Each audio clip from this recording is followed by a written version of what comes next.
I use a lot of different router bits, but these 5 are the ones that I use most. So much so that I'm considering getting a router just for each one of the bits so I don't have to change them out. So let's go ahead and take a close look at the bits, then I'll show you how they work. We'll cut some profiles and make some molding. This is a 5/16 of an inch bead molding bit. I use it all the time. Anybody who watches my channel knows how much I use this bit. It's got kind of a classic look, and I'll use it to dress up the bottom of a table apron. I used it on the Cherry entrance table, recently on the Cherry game table, and also the shaker inspired bench. And I'll also use it just to make individual pieces of molding. So I'll cut the profile, then I'll rip the molding off of the board on the table saw and use that molding to trim out doorways and drawer fronts and also build molding profiles. So that's what we'll do here. We'll use the bit to cut the profile, and then we'll rip it off on the table saw. I've adjusted the height of the router bit, and now I'll run it down the length of the board.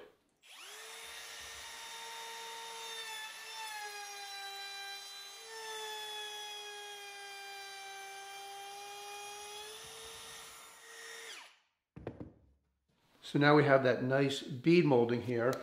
And to make molding, I'll measure over 5/8 of an inch. And you can make this any size you like, but in this case, 5/8 is going to work good. And I'll make this rip on the table saw. I've adjusted the fence to 5/8 of an inch for the first rip.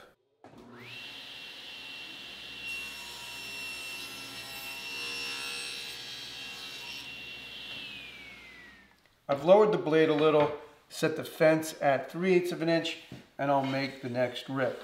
This is one of those rips where the gripper comes in handy because maybe it's a mental thing, but I feel like the push stick can kind of roll off of the bead. It doesn't have the same purchase as you get with a square piece. So what I'll do is start the cut, and when I get to about here, I'll bring the gripper in and finish the cut all the way through.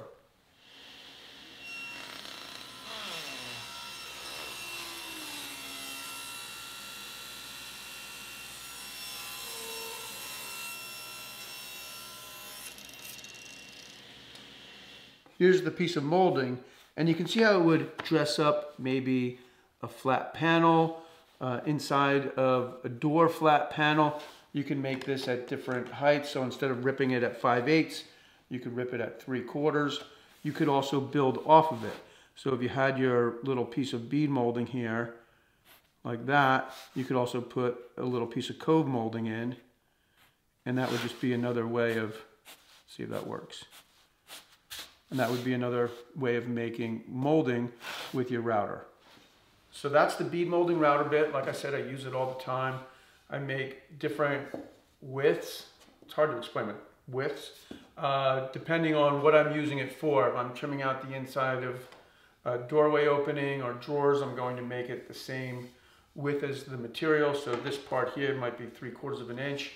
I'll also use it and stack it up with other moldings to create a profile, and I'll often do that on flat panels. I think I did that on one of the TV lift cabinets a couple of years ago. So you've got the flat panel, then you've got the bead molding inside, and then next to the bead molding can be either something with a small chamfer on it or maybe a small cove. So that's a quick look at the bead molding bit. Let's look at the roundover bit next.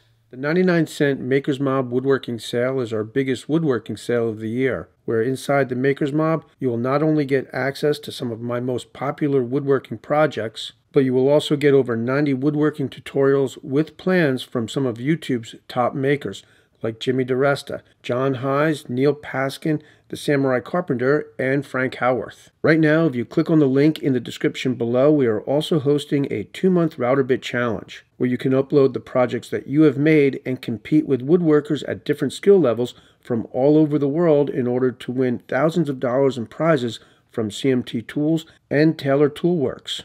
Click on the link in the description and take advantage of this 99-cent sale before it ends, and I'll see you inside the Maker's Mob. A roundover bit will simply round over the edge.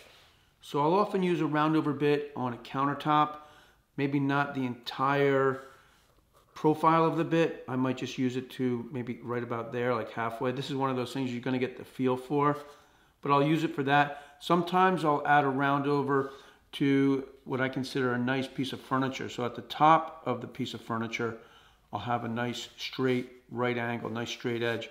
But at the bottom, I'll just round it over a little bit. And that just kind of softens it up and also makes the top look a little bit more elegant because it doesn't look the full 3/4 of an inch thick. And I'll also use this in construction type work. If you're working with 2x4s and they've got a round over on it and you cut one in half, you can add that round over. If you cross cut a 2x4 and you want to add that same round over, that's when you're going to use this bit. Also decking, whether you're using AZEK or ePay, all decking has a slight round over along the length of the decking. So if you're going to cross cut the decking, you want to add that same round over, and this is the bit you'll use to do that. Another bit that I use all the time is a chamfer bit. When you're using a router, the height of your bit will determine your profile. So always take a little extra time and cut a few test pieces at different levels before you cut into your workpiece.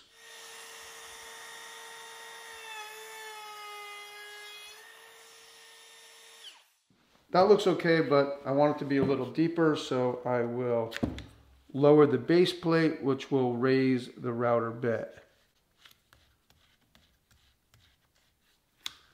And that'll give me a larger profile.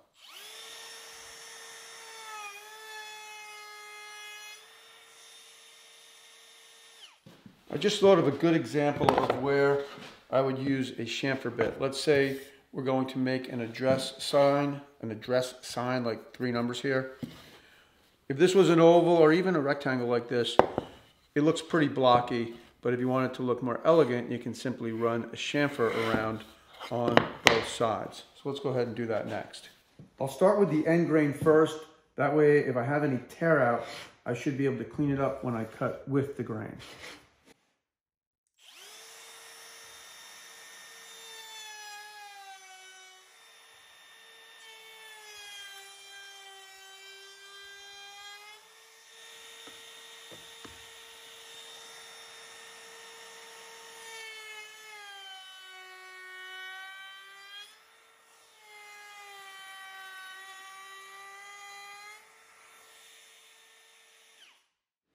So you can see how nice that looks. If this was a sign, you could imagine the face being painted black, this part here black, but the chamfer being gold with gold letters, and that's a nice look. Now I also like to use the chamfer on the bottom of a tabletop, again making the top appear more thin and more elegant. Now let's use the same chamfer bit and make a small piece of molding with this board.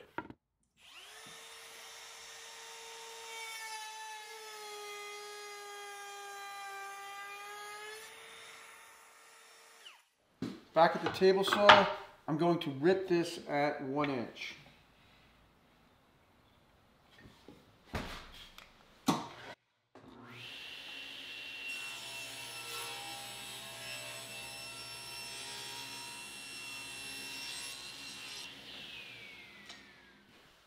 So now you can see that we've got a piece of molding here, and we could add the bead molding to the bottom of it, start to build a profile, see how that looks. And you can imagine that if this was maybe the top of a column or a lamppost, that's starting to look like something.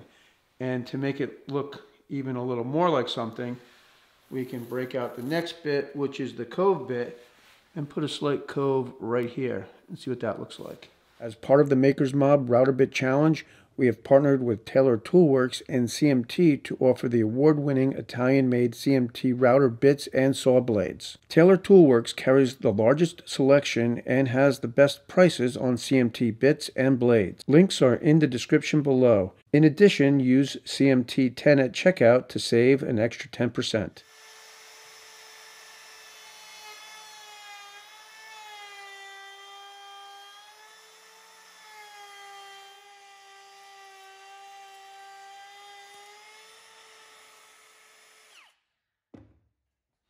Here are the 3 pieces of molding stacked up to create the profile. And you might be able to imagine this as like the top of a chair rail, the top of a cabinet, the top of a post, a lamp post. And maybe something to add to this piece right here would be the full roundover, which would give me the flute, which would add just a little profile right at the top here. So let's do that next, just to see what it looks like. Before I change the bit, I'll run it down the length of this board so I can make a piece of cove molding first.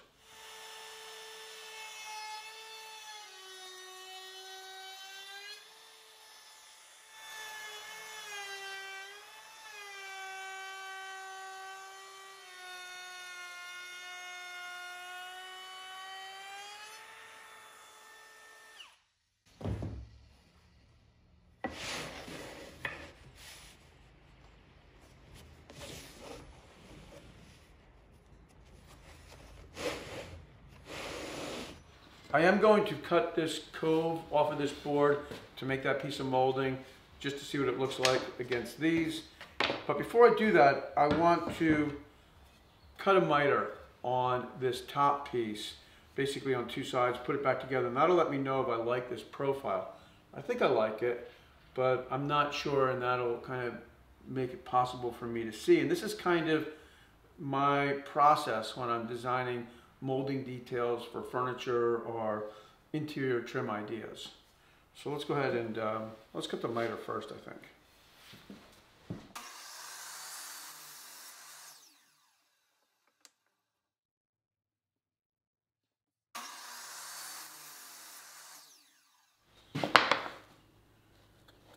So this would be the top. Oops, not the best miter there. And this would be the bottom of the molding. So I think that's pretty neat. So that would be like that. Then this chamfer would come in here. And then the bead molding on top of this piece.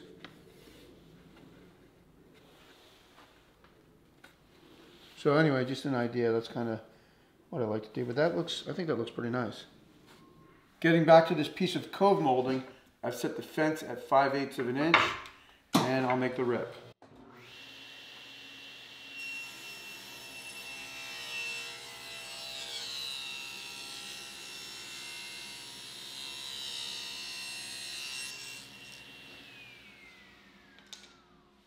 Here's the piece of cove molding, and you can imagine if this was a flat panel, this would finish it off. That does look a little heavy. This is 3/4 now. Let's bring it back to the table saw. Trying to fish my pencil out. And let's see what that looks like. I think that's 5/8. I didn't have to move the fence because it was at 5/8 when I made this rip. So now I'm flipping the molding and I'm going to make that rip.